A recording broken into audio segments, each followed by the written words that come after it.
welcome to my channel. It's Shanese Danae. I wanted to show you guys how to achieve individual box braids, not crochets, individuals. So if you are interested in achieving this look like a professional, keep watching.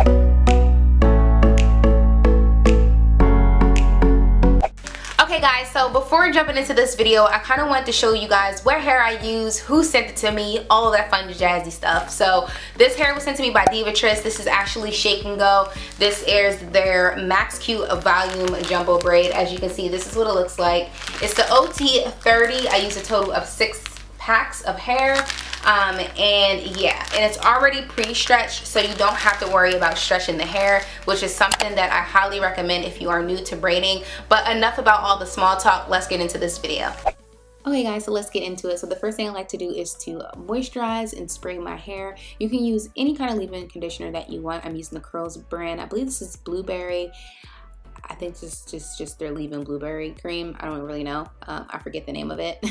I'll have the information listed down below. But I'm technically using the free part method. I highly recommend doing this if you guys are new to braiding. It's so much easier and you don't have to worry about your parts being straight and then the way that the braids fall. It's just super neat and full. So that's why I'm using this method.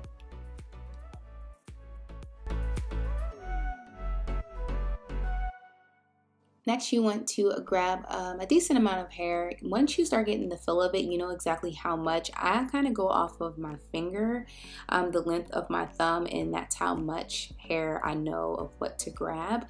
And then the hair is already pre-stretched. If you're new to braiding, definitely get yourself some pre-stretched hair. It'll save you a lot of time because this took me 10 hours.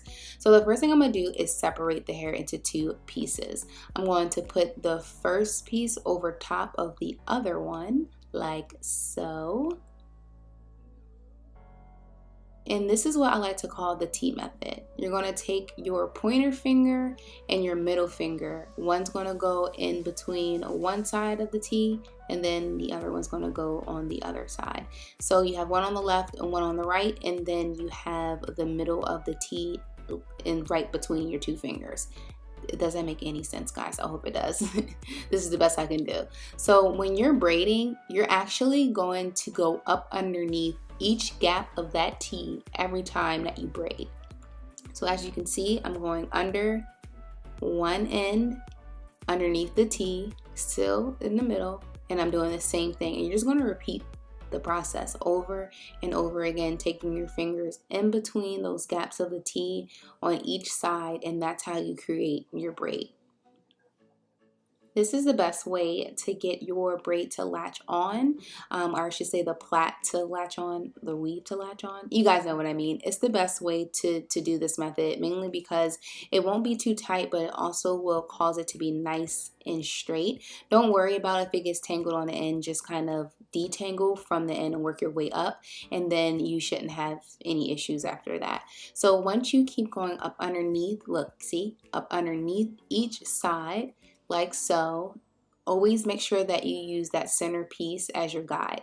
Now when you're doing your plait, you want to still go up underneath, and this is what creates your braid to be straight and stiff and not crooked.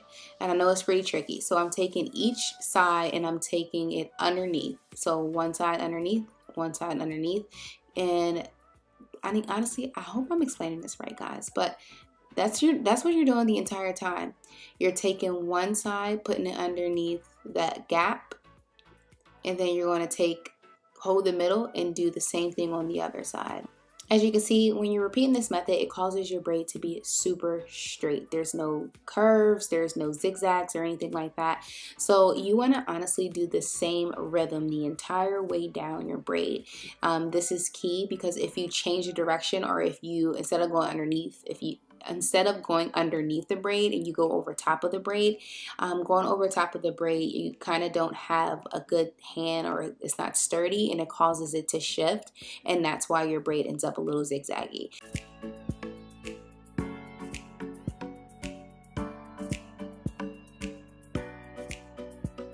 And honestly, guys, you want to keep braiding until you can't braid anymore, and that pretty much sums it up. I hope this was a pretty good, decent tutorial for you guys. Guys, so that pretty much sums up this video. Again, this is the Shake and Go hair. You can order it down below on divatress.com. Also, if you like videos like this and you like hair tutorials, please be sure to comment, as well as hit the subscribe button and ring the little bell so that way you never miss when your girl uploads a video. Again, I appreciate the support, guys, and until next time, deuces.